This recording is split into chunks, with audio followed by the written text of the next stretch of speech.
Chris, you mentioned the importance of not giving teams a leg up, and that's pretty much what we did today. Yeah, I mean, I can't recall too many shots Cambridge have had. I told them about the wingers coming inside because they play two up front and they try and make the back four drop off. And it's important to clear the first ball, but of course the first goal, Hannes picked up the ball on the inside and then had a free sort of run at goal and picked his spot.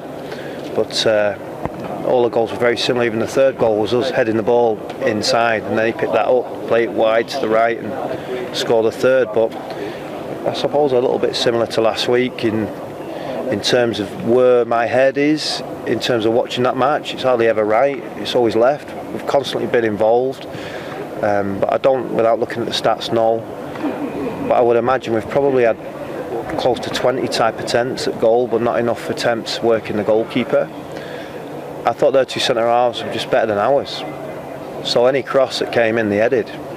Any clearance they made and blocked.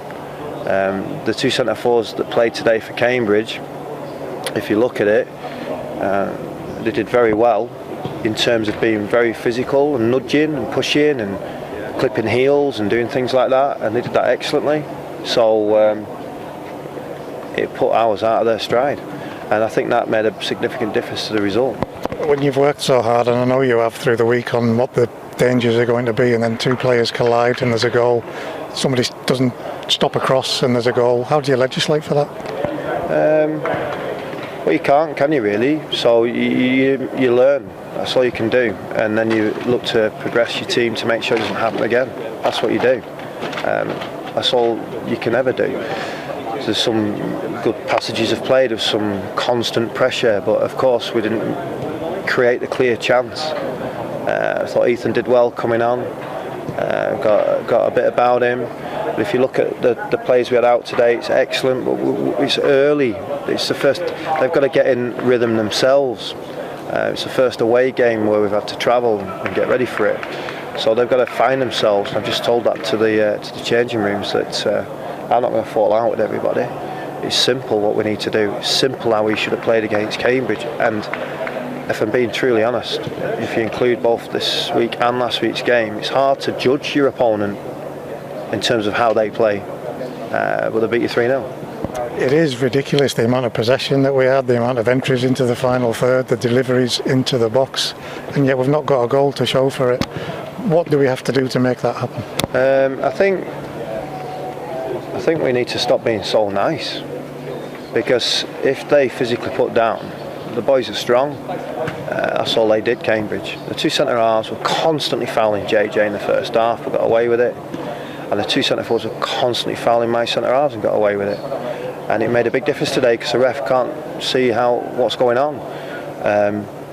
So we get the ball down, get it wide, try and take players on, 1-2s, get a crossing, another corner. I don't know how many corners we had, but must have been more than them. And we get a header, head back post, bring it back across goal, but they head it out. Got to be better on the edge of the box to pick it up and shoot, or resurface the ball to get it wide. But just got to do them things better. Do you get a sense that the players are playing within themselves, be it confidence or whatever, just waiting for that first goal to come, or whatever it is? No, I don't think they're playing within themselves. I think you could see physical effort. You could see sometimes it doesn't go your way. I mean, the two centre halves are probably trying too hard. They both go for the same ball. I mean, you could argue you'd be better two going for it than none going for it.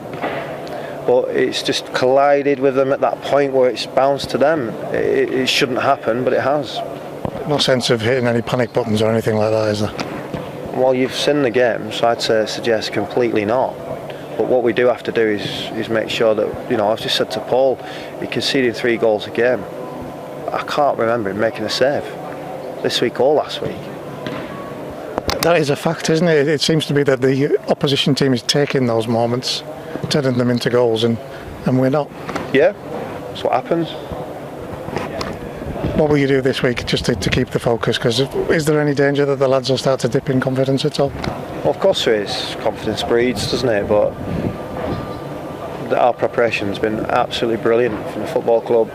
the travel, the hotel, the way we've trained and the way we've prepared, and the information we've given the boys on them. So that cannot, in theory, get any better. So it's about just obviously believing in what you're trying to achieve and making sure you're ready to do it. And that's what I'll be doing this week. I'm an honest lad. I don't know anybody really who works as hard as myself. So I know I can't possibly look at doing anything more to make sure we're more prepared or fit or right or knowledgeable or on it. So I've got to make sure my staff profound my message, and the players obviously look to adhere to it. And you can see today they obviously are, but it's about breaking down that door, isn't it? Breaking it down, and we didn't do that today. Early days for that front three, but there you can see glimpses of what they're going to bring, because they are three exciting players. They are, yeah, really good. Said that to them. The two physical centre forwards that aren't possibly as technical, they score. We didn't. They're just the dark arts a bit more and doing it well. You're never going to tell us what you say, but I can tell just by your demeanour you're putting challenges down for these boys to turn this round. I mean, it seems daft to say turn it round this early in the season, but I'm sure you get what I mean.